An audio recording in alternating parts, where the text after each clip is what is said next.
Every time NASA goes to low Earth orbit, they say that we're going to the moon. It's just a simple fact. It's so easy now to show how pathetic America is in our space exploration capabilities, as well as how Apollo only went into the lower thermosphere, and that we struggle today to recapture Apollo because it only went into the lower thermosphere. 2 days ago, NASA created this "We Are Going" video to talk about how the new Dragon, or the SLS launching Orion, and all of these new systems are going to send us to the moon. That was 2 days ago. I want to point this little fact out. This happened yesterday when they launched. And guys, a little bit of trouble at Kennedy Space Center today. A Starliner capsule built by Boeing went off course after a successful launch, apparently due to an engine problem. So our David Curley is in Cape Canaveral with the latest there. David, if you can just explain to us what exactly went wrong. Well, Kimberly, this was the final test for the Starliner, a very important test to carry humans back to space from American soil. So launch was fine. The booster got it up to where it needed to be. Then the second stage, which is called a Centaur rocket, is supposed to get it into orbit. And the best example I can use is when you're making an off-ramp off of a freeway. You want to be at the right speed and the right angle to make that turn. Well, the problem with the Centaur rocket was it didn't fire because they were listening to, or the computer was actually looking at the wrong clock. So everything was automated and everything's supposed to happen at a certain time, but looking at the wrong clock, the Centaur did not fire. It did not get this vehicle into the right orbit, and that's the problem.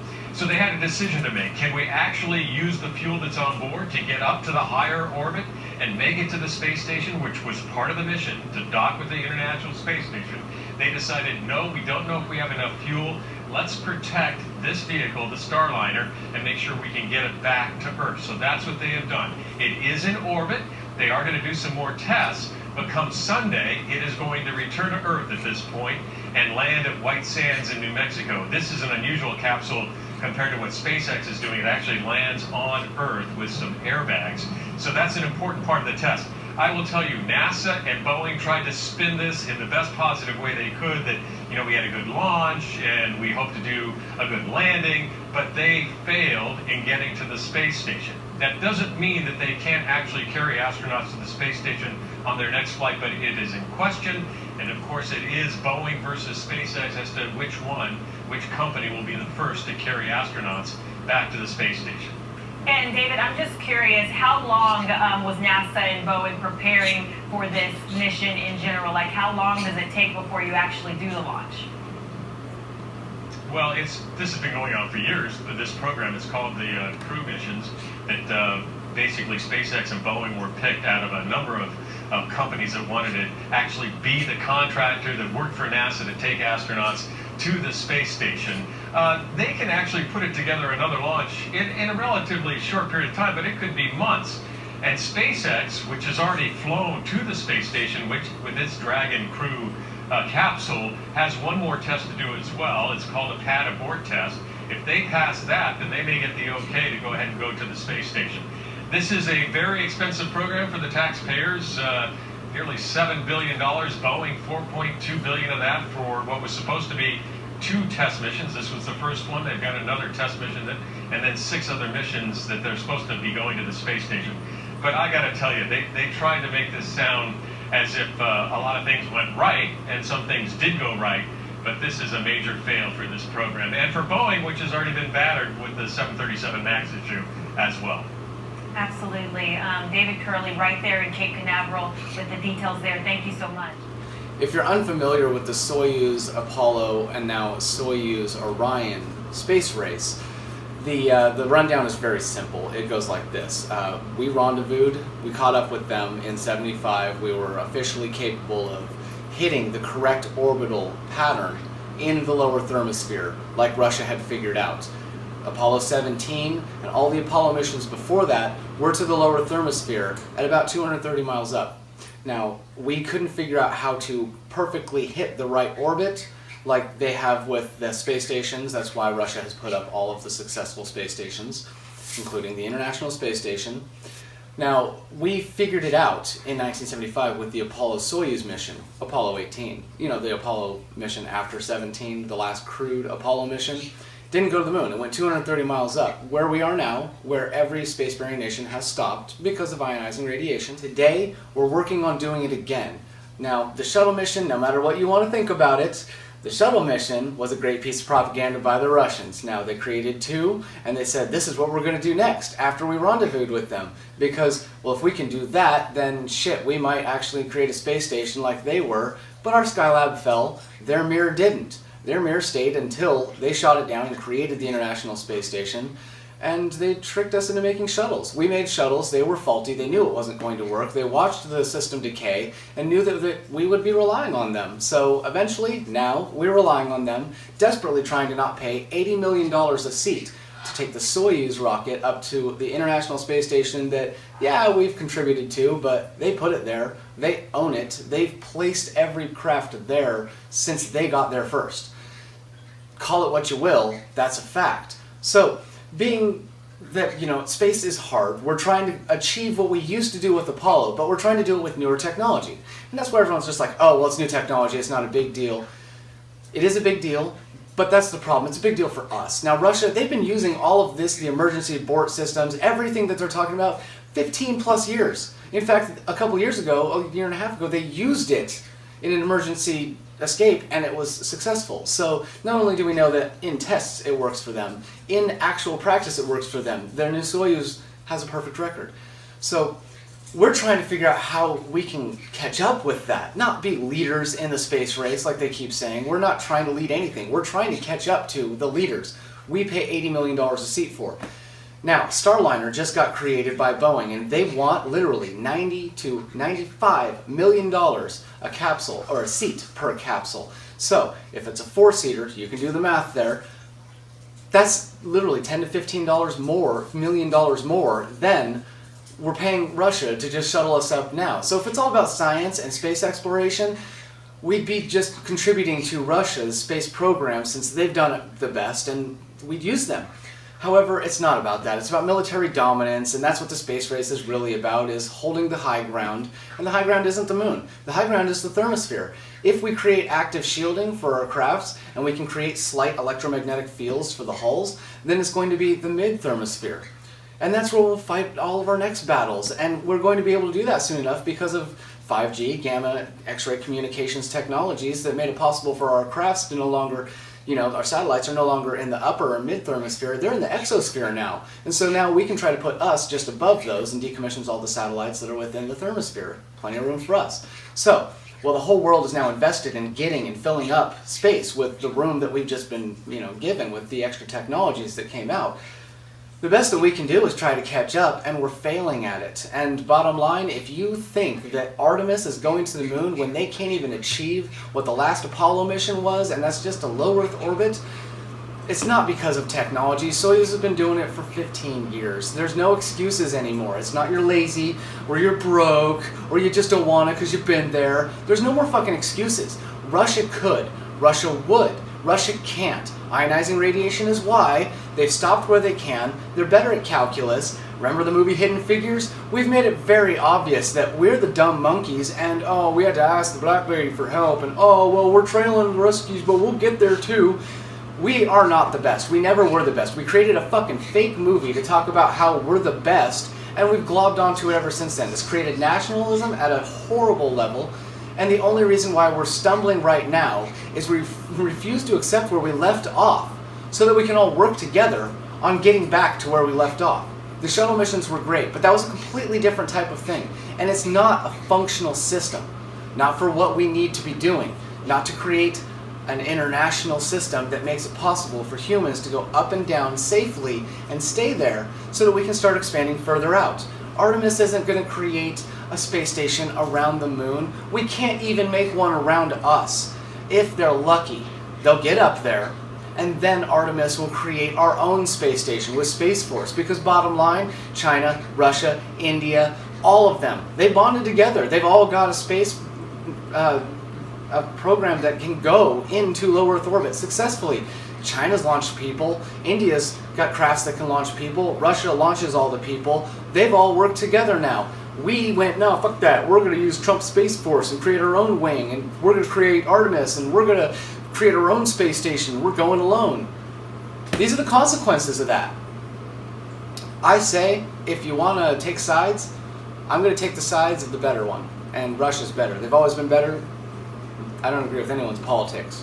But the fact is, if it's a game we're playing, game on. I take the best side. Russia's winning. And bottom line, if this was a crewed mission, that crew, right now, it would be Apollo 13 all over again. So, you're losing, America. Your astronauts are technically floating out in space.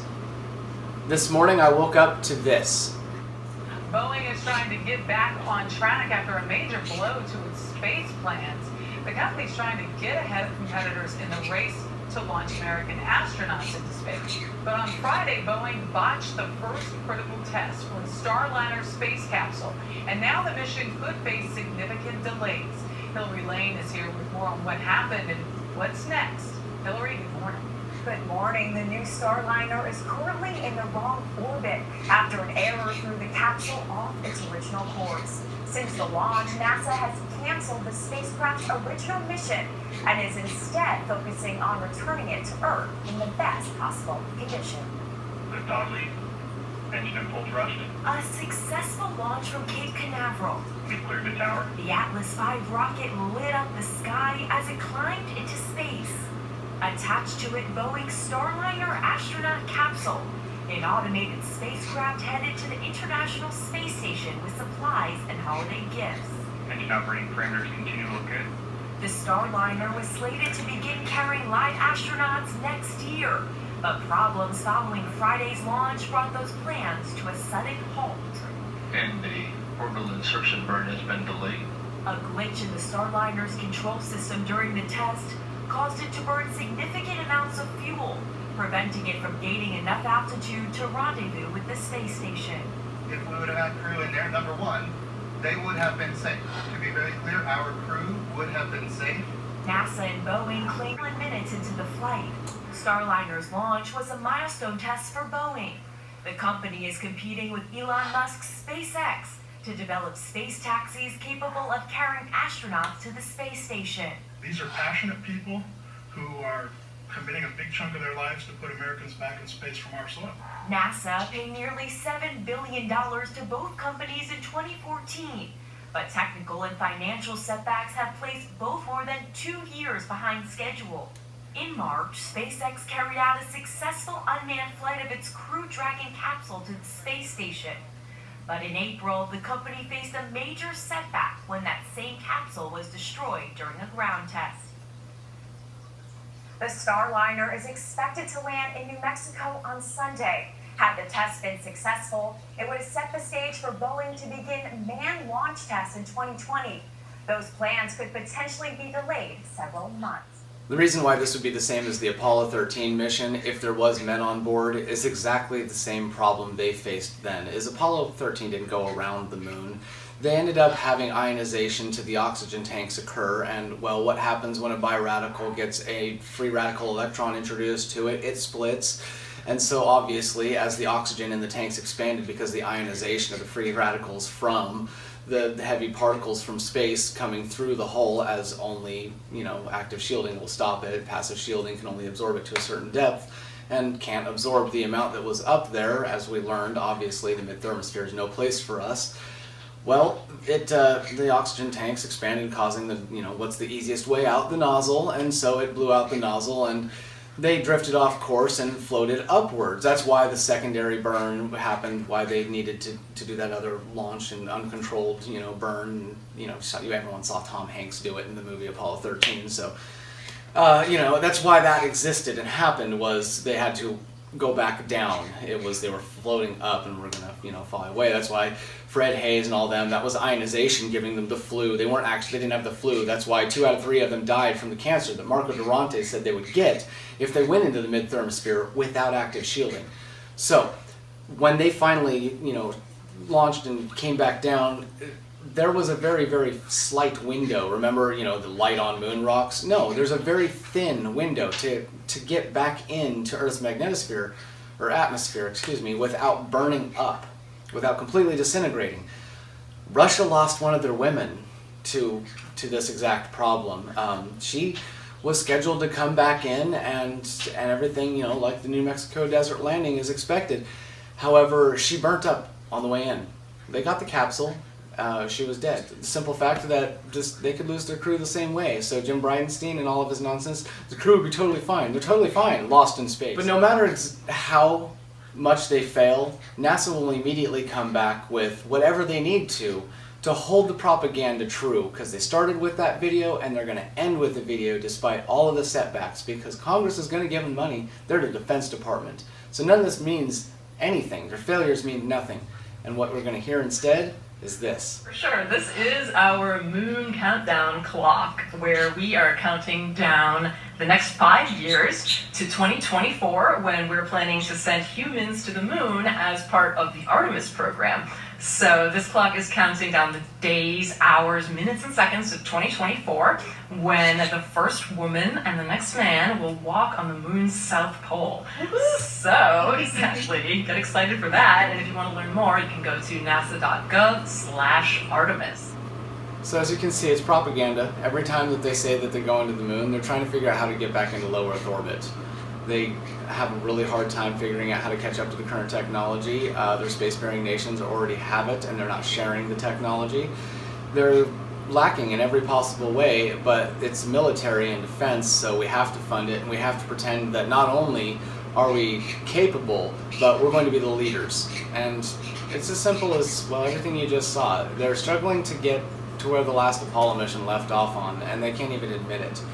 They're going to just completely go back to this propaganda every time and talk about how we're the greatest, and it's because we did that moon landing. The moon landing didn't happen, so what are you? What are we? Maybe it's time to focus on the fucking problem. Stop pretending we already solved it. Very close now. 20 seconds. 20 seconds to landing the first Starliner flight test vehicle.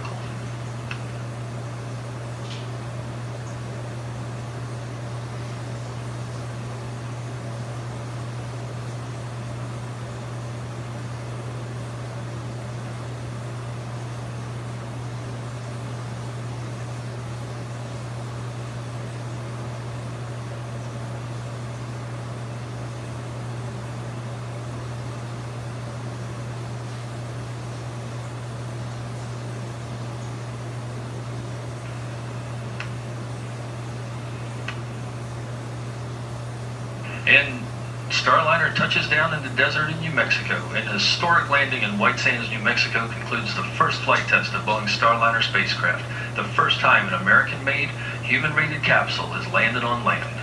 That took place right at 6:58 a.m. Central Time, 2 days, 1 hour, and 21 minutes into Starliner's mission. Congratulations, Starliner. Congratulations, indeed.